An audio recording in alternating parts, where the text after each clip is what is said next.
সূরাতুল ইখলাস হচ্ছে আল্লাহর তাওহীদ ও একত্ববাদের সূরা। যে ব্যক্তি এই সূরাতুল ইখলাসকে ভালোবাসবে, সহিহ বুখারীর হাদিস, এই ভালোবাসাই তাকে জান্নাতে প্রবেশ করাবে।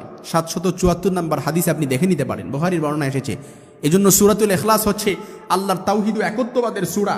এই সূরার প্রতি যদি আপনার ভালোবাসা থাকে, সূরা ইখলাসকে ভালোবাসার কারণে আল্লাহ তাআলা তাকে জান্নাতে প্রবেশ করাবে, তার দারিদ্র দূর হয়ে যাবে, গুনাহ মোচন হয়ে যাবে এবং তার অভাব অনটন পেরেশানি সব কিছু আল্লাহ তাআলা এই সূরাতুল ইখলাস ভালোবাসার কারণে দূরীভূত করে দিবে। এই সূরাতুল ইখলাস তাওহীদ ও একত্ববাদের সূরা।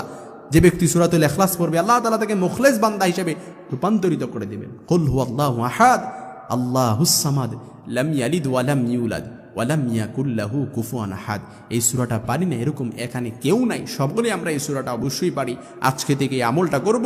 এই আমলের ব্যাপারে আমরা অনেকেই উদাসীন। যদি আমলটা করতে পারি আল্লাহ তাআলা এই ফায়দাগুলো, এই ফজিলতগুলো আল্লাহ তাআলা আমাদের আমল নামায় অ্যাড করে দেবেন, যোগ করে দেবেন ইনশাআল্লাহ।